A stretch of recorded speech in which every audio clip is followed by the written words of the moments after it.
after a snapshot of Sofronio Vasquez and the winner of Season 26 of The Voice USA, Gio Santos, denied the allegations that the two were dating. On Friday, February 14, Santos denounced the website's assertion that he and Vasquez are romantically engaged on X, formerly Twitter. An internet portal published a picture of the handler and Vasquez, claiming that Vasquez had returned to the Philippines for an upcoming show accompanied by his boyfriend. This led to the handler's remark. In the comments section, many expressed their disapproval at the false news, with many stating that it is a disrespect to Vasquez, who had just given honor to the Philippines as the first Asian and Filipino winner of The Voice USA.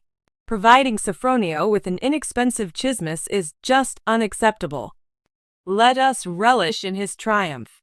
People should pay attention to the fact that he has the ability to win on an international level.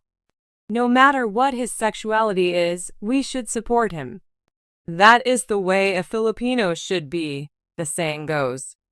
According to one X user, instead of creating rumors about the person, it would be more appropriate to refrain from making malicious accusations. A vocalist now residing in New York recently made a triumphant return to the Philippines, performing his first solo show in Cebu. During the Valentine's Day performance with Ogie Alcacid, Louie Ocampo, and Ryan Cayabyab, he was also a special guest. The New York-based record label Republic Records just signed Vasquez to a recording contract. Performing on Tawagang Tangalan on its Showtime in 2016, the Filipino singer almost made it to the finals before he ventured onto the international stage. He returned to the local singing competition the following year and made it all the way to the semifinals. The Filipino singer returned to DMT All-Star Grand Prix back in 2019 for a third season and made it all the way to the finals. Rumors and hidden links are two of the most captivating aspects of a mystery, and the world is always up for a good mystery. Sofronio Vasquez is an example of discipline and strategy among the flash and glamour of the music business. His mysterious handler, who operated behind the scenes, was the one who ended up in the middle of the storm, despite all the attention he received. Elias Navarro was their name. He was an experienced expert in the field known for developing talent to its fullest. For a long time, Elias had been Sofronio's right-hand man, taking care of his reputation and mental health. With the deftness of a chess master, they had weathered the tempest of social media, creative quandaries, and award show disasters. Celeste Marquez is a top-charting pop phenomenon with a silky voice and an electrifying stage presence, but nothing could have prepared them for the deluge of rumors that started circling about Sofronio the minute she was associated with him. The whispers began quietly, with fan theories analyzing every scene in which Celeste and Sofronio interacted. The way Celeste's grin seemed somewhat brighter when Sofronio was there, an enduring look at a red carpet event, or a shared inside joke during an interview. They also shared what they dubbed accidental Instagram stories, which showed how their personal lives intersected in ways that hinted at more than just a professional friendship. The rumors of a love affair were a potentially harmful diversion for Elias, who had spent years protecting Sofronio's reputation from trouble. Elias had learned the hard way that the media could distort even the most harmless connections into sensationalized stories, and that conjecture was the lifeblood of the business. Still, they were smart enough to know better than to flat-out deny the reports. It was common for denials to inflame the situation, and a lack of response may be seen as approval. Their first move was to gauge the severity of the situation.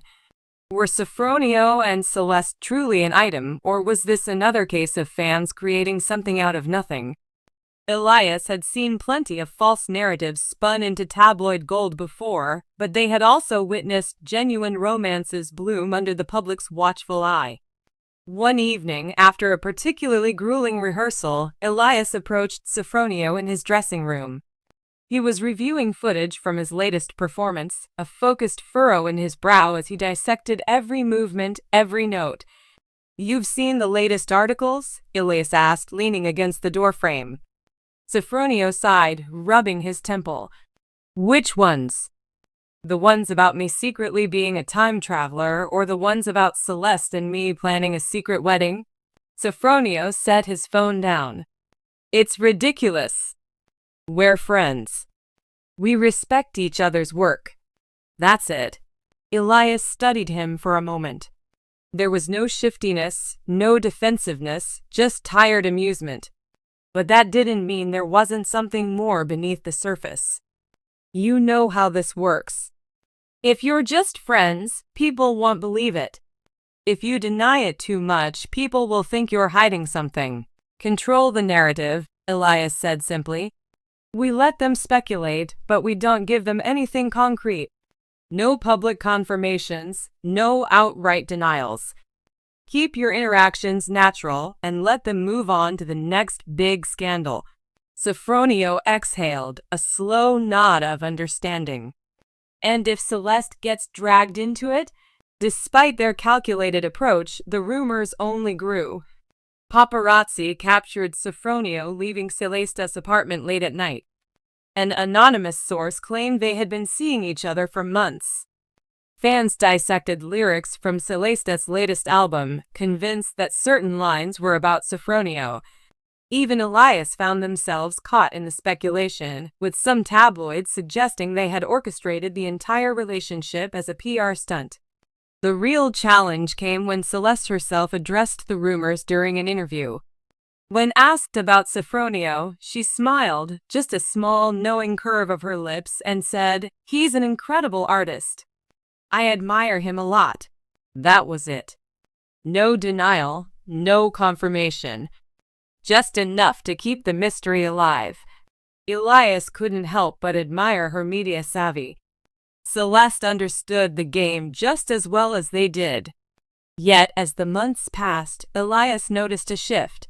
Sofronio and Celeste did spend more time together, not just at industry events, but in quieter, unpublicized moments.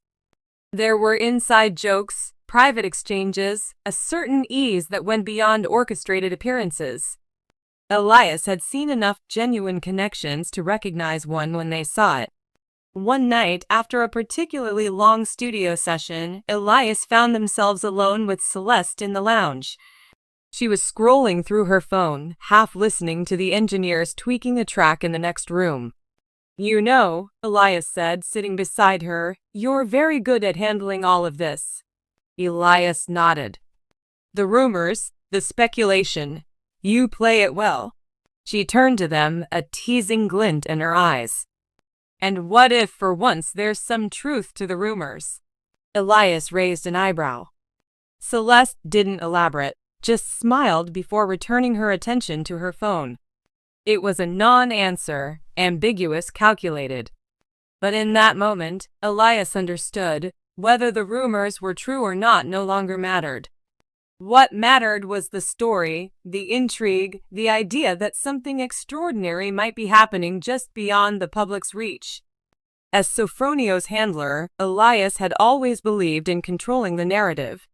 But sometimes the best way to manage a story was to let it unfold on its own terms.